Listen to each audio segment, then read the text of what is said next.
ఇక్కడ అన్ని ప్లాట్లలో మామిడి శ్రీగంధం చెట్లతో అద్భుతంగా ఉంది. ల్యాండ్ అప్రిషియేషన్, ఫ్రీ మెయింటెనెన్స్, పండ్ల తోటల తాలూకా ప్రయోజనాలు, డబుల్ బెనిఫిట్ ఆఫర్ తో సిర్లసీమ 2. కేంద్ర ప్రభుత్వం ఎన్ని రకాల ఈ సంవత్సరం 2 సార్ల ధరలు పెంచాం. ప్రతి వ్యవసాయ ధర పంటలకు 50% సబ్సిడీతో ఎరువులు ఇస్తున్నాం. 27,000 కోట్లున్న రాష్ట్ర వ్యవసాయ బడ్జెట్ 1,25,000 కోట్లు తీసుకెళ్లాం. 7 లక్షల కోట్లున్న రైతు రుణాలని 21 లక్షల కోట్లు ఇస్తున్నాం రైతులకు. ఈ భారతదేశానికి కానీ భారతీయ జనతా పార్టీకి కానీ రైతే ముందు ప్రత్యేకత, ప్రాధాన్యత. రైతు లేనిదే, ఇప్పుడు అన్న సోదరుడు అన్నట్టు రైతు లేనిది దేశం లేదు, ఆ దేశం లేకపోతే మేము లేదు. ఇది కేంద్ర ప్రభుత్వం ప్రతి సంవత్సరం రైతుకు 6,000 కావచ్చు, ఈ 50% సబ్సిడీ యూరియా లాంటివి కావచ్చు, ఎకరానికి 18,000, 21 లక్షల కోట్ల రైతుకు రుణాలు కావచ్చు, 1,25,000 కోట్ల. అంటే కేంద్ర ప్రభుత్వంలో కాంగ్రెస్ ఉన్నప్పుడు 25,000 కోట్ల నుంచి 1,25,000 కోట్లు తీసుకెళ్ళి అడుగడుగున్న రైతు ప్రాధాన్యత ప్రభుత్వం మాది, దేశం మాది. ఇక్కడ ఈ రోజు ప్రభుత్వం అంతా చేష్టలుడిగిపోయింది. వాళ్ళు మొత్తం పరిపాలన గాలి వదిలేశారు. దళిత సోదరులుంటే అవమానించాలి ఎట్లా? ఉత్తర తెలంగాణ నాయకులుంటే మేమే కాదు, భారతీయ జనతా పార్టీ కాంగ్రెస్ నాయకులను కూడా అవమానిస్తున్నారు.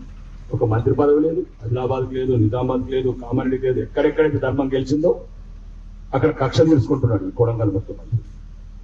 మేమేం చెప్తున్నామంటే, రైతులు దయచేసి మిమ్మల్ని గుండెల్లో పెట్టుకునే పార్టీ ఒకటి ఉంది దేశంలో, మిమ్మల్ని కాపాడుకునే పార్టీ దేశంలో ఒకటి ఉంది. ఒక్క మాట దానికి ఉదాహరణ, 5 సంవత్సరాలు సోదరుడు చెప్పినట్టు పసుపు బోర్డు ఈ రోజు రైతులు 10,000 సుమారు 15,000-16,000 నుంచి 20,000 తీసుకెళ్లిన ఘనత అది భారతీయ జనతా పార్టీ, ముఖ్యంగా సోదరుడు ధర్మపురి అరవింద్ గారి కృషి వల్ల.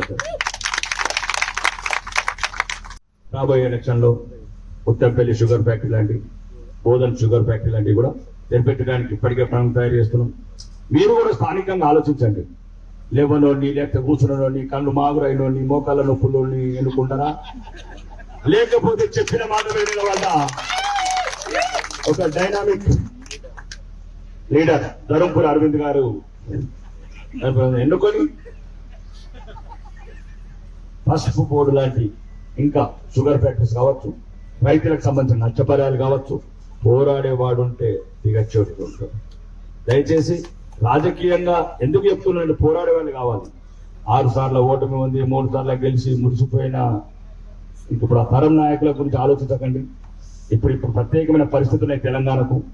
ఒకవైపు రైతుల జీవితం అగమ్యగోచరమైంది.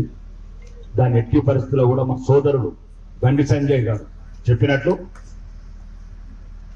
అనుముల రేవంత్ రెడ్డి చాతగాని చవటలైన తెలంగాణ మంత్రులు తెలంగాణ రైతులని మొత్తం నడి రోడ్డు మీద పెట్టి వాళ్ళ బతుకులను అగమగోచరించింది. అందరూ చాత కాదని ఒక్క మాట చెప్పండి, చాత కాదని ఒక్క మాట చెప్పండి.